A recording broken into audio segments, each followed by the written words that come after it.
네, 강프로입니다. 자, 삼성중공업 봅니다. 자, 삼성중공업이 오늘 3% 떨어졌습니다. 그리고 약간의 매물 소화를 받아야 되는 구간까지 내려왔습니다. 여기부터는 일주일, 길면 2주일 정도의 이쪽 구간에서의 횡보 구간이 약간 필요해졌습니다. 자, 그리고 이렇게까지 나온 이유는 시장에 대한 영향 없다고 볼 수 없죠. 근데 시장에 대한 부분보다 단기간에 많이 올랐기 때문에 그렇습니다. 오히려 지금 봐서는 삼성중공업보다 한국조선해양 그리고 현대중공업 그렇죠? 이쪽에 대한 움직임이 오히려 조정을 좀 덜 받을 수 있는데 여기도 삼성중공업이 이렇게 기간 조정을 받아야 되는 그런 구간까지 내려왔다는 건 여기도 바로 올라가지 못한다는 이야기가 됩니다. 하지만 추세는 유지가 된다. 여기서 추세가 꺾이기 위해서는요. 안 좋은 부분이 발생을 해야 되는데 지금 안 좋은 부분이 발생하기 위한 조건, 신조선가에 대한 부분이 이미 최고치를 돌파해서 그리고 대략 한 2년 뒤 정도가 되면 선박들도 환경 규제 안에 들어옵니다. 자, 그러면 지금 들어오는 그쵸? 선박들 어떤 선박입니까? 메탄올, 에탄올, 그리고 LNG 이런 선박이 이게 뭐예요? 친환경 선박입니다. 자, 그러면 친환경 선박으로 인해서 지금 어떻게 되는 겁니까?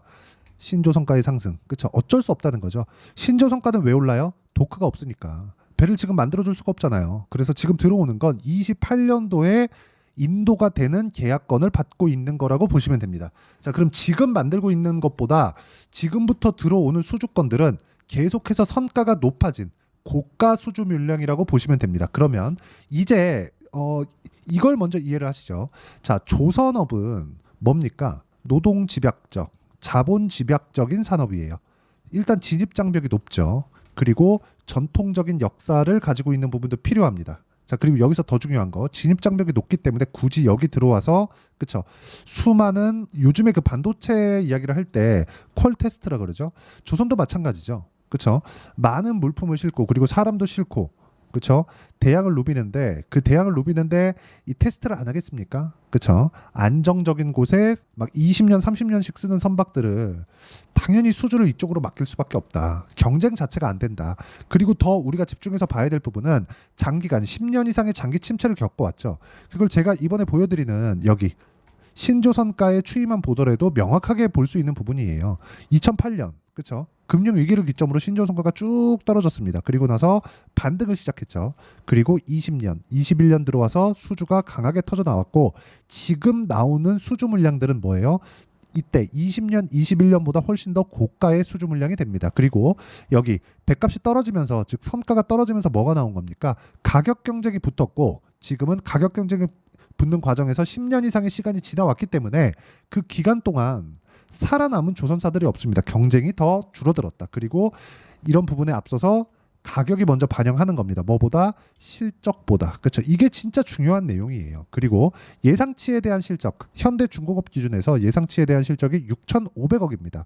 자, 그럼 지금 삼성중공업에 대해서 이야기를 드리고 있으니까 삼성중공업 기준에서 실적치를 보면 1분기 700억대, 2분기 1,300억 이렇게 찍었습니다. 두 개 분기 동안 2천억 찍었죠. 자, 그러면 선가가 계속해서 높아지고 있으니까 그쵸 여기 아까 전에 제가 다른 내용 싹 빼고 딱 중요한 거 신조선가 그쵸 신조선가만 가지고 온 이유가 이것 때문에 그렇습니다. 이때 수주받은 것보다 이때 수주받은 게 가격이 높고 이때 수주받은 게 가격이 높고 23년도엔 더 높고 지금은 훨씬 더 높아졌죠.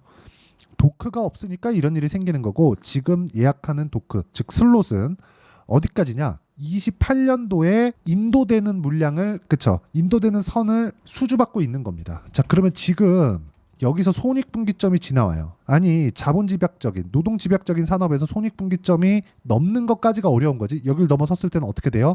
이익이 큰 폭으로 증가됩니다. 이건 너무 당연한 거죠. 적자를 보고 있다가 흑자 전환 흑자에서 두 배 전환 다음 그 진행이 되면 훨씬 더 높아지는 부분 그리고 이것에 맞춰서 가격이 먼저 반영한다. 그래서 지금 이익의 폭, 그렇죠? 이익의 폭이 그렇게 크지 않음에도 불구하고 시장이 안 좋은데 올라간 겁니다. 그리고 오늘 조정을 빌미로 인해서, 그렇죠? 시장이 굉장히 안 좋았죠.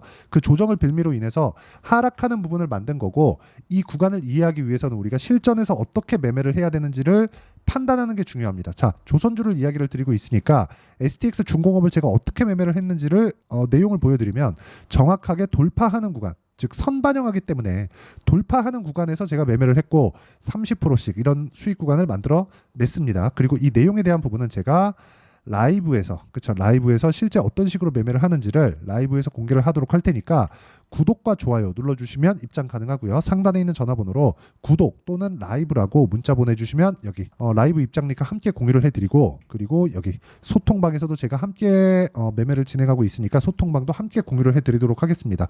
자, 소통방 같은 경우에는 예를 들어서 뭐 리가캠 바이오 같은 내용인데, 자, 6% 정도 수익 구간이 있죠. 근데 상승하는 구간에서 매매를 했고, 여기 쭉 보면 여기서도 마찬가지죠. 그리고 오늘은 떨어졌습니다. 근데 상승하는 구간에서 매매를 했을 때 시장보다 월등히 강한, 지금 손실 중이기는 합니다. 정확하게 1.8% 손실 중입니다. 자, 그러면 시장이 오늘 코스닥은 4.2%, 코스피는 3.6% 어마어마하게 빠졌는데, 계속해서 연일 폭락하는 과정 속에서도 주식을 매수하고 있는 종목군들이 시장하고 같이 내린 종목들이 아니라 시장보다 강한 움직임에 있는 종목군들을 사야 된다는 거죠. 그 중에 하나가 어디예요? 여기입니다. 조선주예요. 자, 그럼 조선주를 매매해야 되는 이유는 명확해진 거죠. 시장보다 강하니까, 앞으로 실적이 좋아지는 부분을 가격이 먼저 반영하니까 이쪽 구간에서 우리가 가격을 잡고 그리고 타점을 잡는 게 중요한 거지, 매매하는 과정에서 내가 다른 어떤 것도 보지 말라는 겁니다. 그래서 제가 가장 중요하게 보는 신조선가에 대한 부분은 딱 떼가지고 가져온 게 그것 때문에 그렇습니다. 그리고 이건 2008년부터 2024년까지예요. 자, 그러면 이거 내용을 보셔야 됩니다. 2008년부터 한 10년 정도까지 이때 어떻게 됐습니까? 이거 제가 월봉으로 보여드리겠습니다. 어때요? 올라왔죠. 금융위기가 끝나고 나서 반등을 했습니다. 근데 고가 돌파 못했죠? 고가 돌파 못하고 나니까 떨어지기 시작해서 저가 낮추고 고가도 함께 낮추고 어떻게 됐습니까? 완전히 박살나서 10년 이상의 장기 불황을 겪었습니다. 근데 그런 부분이 어디서 해소가 된다는 거예요? 이런 부분으로 발생을 한 겁니다. 그리고 이 내용에 대한 부분은 철저하게 우리가 가격 기준에서 봐야 되는 거지, 시장 기준에서, 아니 지금 시장도 마찬가지예요. 경기 침체를 먼저 반영하는 과정에서 시장이 조정을 받고 있는 겁니다. 근데 아직 경기 침체가 아닙니다. 자, 그럼 경기 침체가 실제 오면 어떻게 되겠어요? 끝이에요. 그런 부분 어디서 봤어요 우리? 하이닉스에서 봤죠? 자, 하이닉스 한번 볼게요. 하이닉스 실적 봅니다. 23년도 적자, 23년도에 결산 실적 언제 나와요? 24년 초. 그럼 23년도에 적자를 봐왔는데도 불구하고 23년도에 하이닉스 주가는 어떻게 됐어요? 7만 원부터 16만 원, 7만 원까지 올랐어요. 2배가 더 올랐어요. 그리고 올해 더 올랐죠. 그리고 지금은 많이 올랐기 때문에 실적이 좋아지는 과정에서 주가가 떨어지고 있는 거다. 근데 떨어지는 과정에서 내가 어떤 식으로 봐야 되는지, 그렇죠? 실적은 계속 좋아지니까 떨어지는데 높은 프리미엄을 받았었던 데는 빨리 떨어지겠지만 이쪽에서는 하락폭을 제한적으로 받을 수밖에 없습니다. 오늘 같은 경우에는 미증시가 많이 안 좋았기 때문에 이런 부분이 발생한 거지, 조선주까지 시장이 막 폭락이 나오고 박살이 나서 조선주까지 영향을 주는 경우는 없습니다. 즉 추세 관점입니다. 그리고 그런 부분을 이해하기 위해서는 내가 이런 식으로 돌파 구간에 매매를 한다는 걸 알아야 되고, 이 부분을, 자, 다른 종목을 보더라도 마찬가지예요.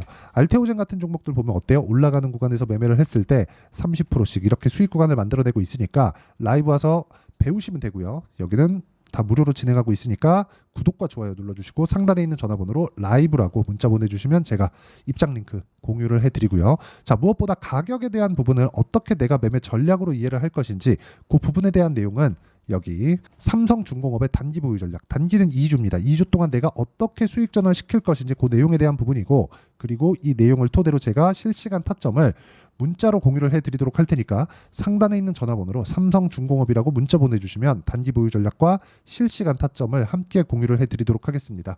자, 내용 정리하면 그렇습니다. 앞으로 좋아지는 부분이 있어야 주가가 올라간다. 그러면 앞으로 좋아지는 부분은 뭘로 볼 수 있어요? 여러 가지 지표로 볼 수도 있겠지만 그 부분보다 먼저 반영하는 게 가격입니다. 가격을 이해하기 위해서 제가 지금까지 말씀을 드리는 거고, 오늘 빠진 거는 시장이 어려워서 빠진 것이기 때문에 그런 부분에 대한 걱정은 안 하셔도 됩니다. 경기 침체를 먼저 반영하고 있는 것이니까. 자, 그러면 이 내용에 대해서 영상을 돌려보시면서 계속해서 이해를 하셨으면 좋겠고, 이해를 하시면 다른 종목에서도 충분히 수익을 내실 수 있고요. 그리고 삼성중공업 관련해서는 걱정 안 하셔도 됩니다. 추세 이탈에 대한 부분 없습니다. 자, 24년도가 돼도 여전히 시장은 녹록지 못합니다. 이런 상황이 벌어지는 건 어쩔 수 없습니다. 이런 상황에서도 수익이 나는 종목들의 구조는 변하지 않습니다. 즉 대시세 종목에 대한 구조는 변하지 않는다는 거고, 실제 제가 소통방에서 지속적으로 이야기를 드리고 있는 내용도 대시세 종목이나 시장 주도주를 공략하는 건 철저하게 가격 분석을 하라고 이야기를 드리고, 가격 분석 이후에는 이슈에 대한 파악, 그리고 이슈를 파악하고 나서는 다시 내가 얼마에 매수할지 그 타점에 대한 부분을 지속적으로 언급을 하고 있습니다. 자, 근데 생각해 보세요. 시장이 굉장히 어려웠습니다. 어려운 상황에서의 어떤 종목들이 강했냐 보면 반도체와 그리고 바이오입니다. 자, 실제 여기 보면요. HLB에 제가 실제 매매한 내용을 띄워놓고 보여드리고 있는데 1월 22일부터 매매를 시작해서 4일 동안 31%의 수익 마감이 됐고요. 그리고 여전히 신고가 종목입니다. 자, 그리고 그 다음 어보브 반도체, 이름을 보시다시피 반도체 종목이죠. 그리고 AI 반도체는 지속적으로 강세를 보이고 있습니다. 이 종목도 신고가를 먼저 달성한 이후에 제가 21%의 단기간에 21%의 큰 수익을 내고 마감이 됐습니다. 다시 재공략을 준비하고 있고 이런 부분은 소통방에서 다 공유를 해드립니다. 자, 그리고 코세스. 자, 코세스 같은 종목도 당연히 그쵸, 신고가 종목이고요. 그리고 반도체 종목입니다. 이 종목도 영업일 기준에서 이틀 동안 대략 한 15%의 수익 마감이 됐습니다. 내용을 한번 보시면 어떻습니까? HLB를 포함해서 뭐 30%, 20%, 뭐 15% 이런 식의 수익이 지속적으로 발생하고 있는데 이 세 종목 모두 다 신고가 종목이고 1월 달에 시장이 약세를 보이고 있는 구간에서도 강했었던 그런 종목입니다. 특징점이 하나 있는데 그 이슈에 앞서서 가격이 먼저 반영했다는 거죠. 그렇게 제가 가격을 먼저 보고 이슈에 대해서 파악하는 이유는 결과적으로는 큰 시세를 먹기 위한 사전 준비 작업입니다. 실제로 큰 시세를 먹기 위해서 사전 준비 작업을 했을 때 여기 레인보우 로보틱스 127% 그리고 ISC 98% 그리고 한미반도체 97%의 큰 수익을 내는 상황을 만들 수 있습니다. 어떤 식으로 소통방에서 진행됐는지 그쵸, 그 상황을 제가 이야기를 드린 건데 이런 상황도요 당연히 신고가를 공략했을 때 가능한 겁니다. 자, 그러면 이번에도 마찬가지입니다. 그쵸, 정부 주도의 코리아 디스카운트 해소 방안이 2월 달에 발표를 하고요. 그리고 2월 달에 발표된 내용을 토대로 주가가 움직이는 게 아니라 이미 움직인 내용이 있죠. 실제 이 내용은 크게 중요한 게 아니라는 겁니다.